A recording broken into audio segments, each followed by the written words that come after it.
What's the definition of a parked car here in the UK? If you've clicked this video, you've probably received a parking ticket and want to figure out exactly what it means to be parked and whether your ticket should count or not.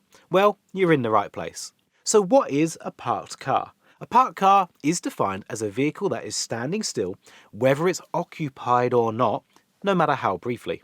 There are exemptions for the purpose of loading or unloading goods or picking up or dropping off passengers, so long as you're doing so legally where permitted. Even if you stop for less than 5 minutes for any other reason, your vehicle will be regarded as parked rather than stopped.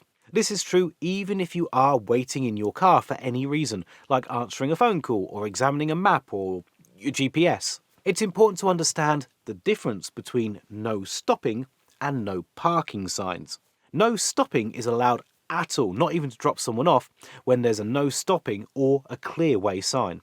A no waiting or no parking sign does permit a driver to stop briefly, perhaps to let out a passenger or to unload some goods, but you cannot stay there for an extended period of time.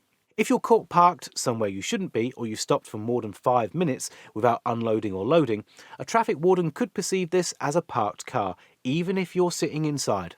If you think that you were not parked or the parking ticket was unfair, you may be able to appeal the ticket. There are some exemptions to defining a parked car.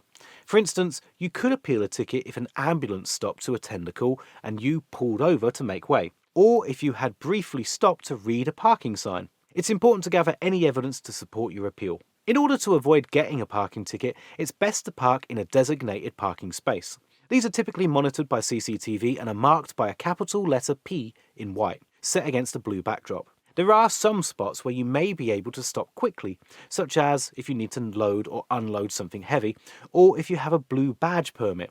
However, make sure you always look at the signs before waiting or parking. If you're wanting to challenge a parking penalty, then a popular option is to consult a solicitor for help. There's many online solicitors that work out cheaper and easier than meeting in person. JustAnswer, for example, only costs £5 for a trial. One of my colleagues saved over £270 on a parking ticket by using their service. I've linked that offer in the description, and if you use that, you'll also be supporting MoneyNode, so thank you.